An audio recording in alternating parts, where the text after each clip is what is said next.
नमस्कार दोस्तों।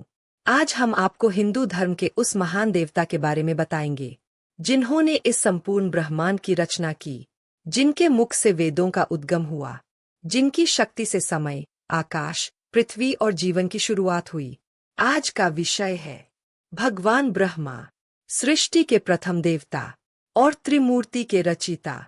लेकिन एक बड़ा प्रश्न यह भी है, अगर ब्रह्मा सृष्टि के रचयिता है तो आज उनकी पूजा बहुत कम क्यों होती है? उनके मंदिर इतने कम क्यों हैं? और ब्रह्मा को लेकर शास्त्र क्या कहते हैं? इस वीडियो में हम इन सभी प्रश्नों के उत्तर वेद, पुराण और शास्त्रों के आधार पर जानेंगे। ब्रह्मा कौन है? हिंदू धर्म में 3 प्रमुख देवताओं को त्रिमूर्ति कहा गया है: ब्रह्मा, विष्णु और महेश। ब्रह्मा सृष्टि के रचयिता, विष्णु सृष्टि के पालनकर्ता, महेश शिव सृष्टि के संहारकर्ता। इन तीनों का कार्य अलग अलग है, लेकिन उद्देश्य एक ही, ब्रह्मांड का संतुलन बनाए रखना। ब्रह्मा का कार्य है नई सृष्टि की रचना करना, जीवों को जन्म देना और ज्ञान का विस्तार करना। ब्रह्मा की उत्पत्ति की कथा। पुराणों के अनुसार सृष्टि के आरंभ में केवल असीम जल और अंधकार था। इसी जल में भगवान विष्णु शेषनाग पर योग निद्रा में थे। उनकी नाभि से एक कमल प्रकट हुआ और उसी कमल से भगवान ब्रह्मा का जन्म हुआ। जब ब्रह्मा ने आंखें खोलीं तो चारों ओर केवल शून्य था। तब उन्होंने तपस्या की और भगवान विष्णु से ज्ञान प्राप्त किया।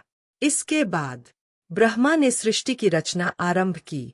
पंचतत्व, लोक, समय और जीव जंतु। ब्रह्मा के 4 मुखों का रहस्य। भगवान ब्रह्मा के 4 मुख है।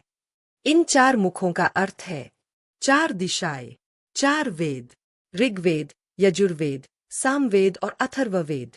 4 मुख यह दर्शाते हैं कि ब्रह्मा सर्वदर्शी है और सृष्टि के हर कोने को जानते हैं। ब्रह्मा के 4 हाथों में वेद, कमंडल, कमल और ज्ञान का प्रतीक। ब्रह्मा का वाहन हंस। भगवान ब्रह्मा का वाहन है हंस। हंस का गुण है दूध और पानी को अलग करना। इसका अर्थ है सत्य और असत्य में भेद करना। ब्रह्मा हमें सिखाते हैं कि ज्ञान वही है जो सही और गलत को पहचान सके। देवी सरस्वती और ब्रह्मा। देवी सरस्वती भगवान ब्रह्मा की शक्ति और पत्नी है। सरस्वती ज्ञान, विद्या, संगीत और बुद्धि की देवी है। यह दर्शाता है कि बिना ज्ञान के सृष्टि संभव नहीं। जहाँ ब्रह्मा है वहाँ सरस्वती अनिवार्य है। ब्रह्मा द्वारा सृष्टि की रचना। ब्रह्मा ने सबसे पहले मानस पुत्रों की रचना की: सनक, सनंदन, सनातन और सनत कुमार। इसके बाद ऋषिमुनि, देवता, असुर, मनुष्य और अन्य प्राणी उत्पन्न हुए। ब्रह्मा ने मनु और शत्रुपा को जन्म दिया, जिनसे मानव जाति की उत्पत्ति हुई। ब्रह्मा की पूजा क्यों नहीं होती? यह प्रश्न सबसे अधिक पूछा जाता है। इसके पीछे कई पौराणिक कारण हैं। एक कथा के अनुसार ब्रह्मा ने असत्य का सहारा लिया, जिससे शिव ने उन्हें श्राप दिया कि पृथ्वी पर उनकी पूजा नहीं होगी।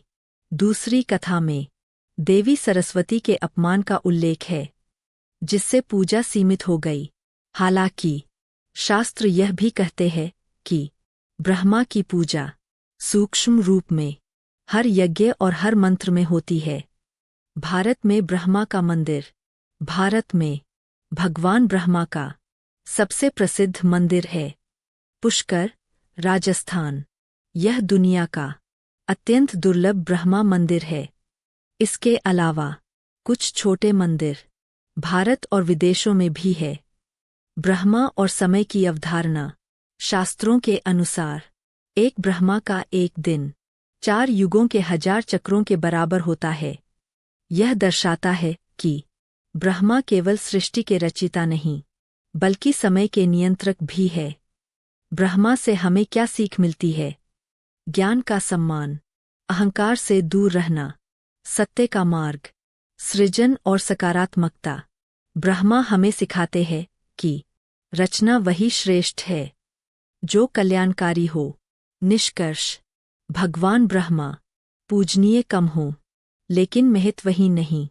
उनके बिना न सृष्टि है, न जीवन है, न ज्ञान है। वेदों में कहा गया है, प्रज्ञानम ब्रह्मा, अर्थात ज्ञान ही ब्रह्मा है। अगर आपको यह वीडियो पसंद आया हो तो लाइक करें, शेयर करें और सनातन एक्सप्लेनर चैनल को सब्सक्राइब जरूर करें।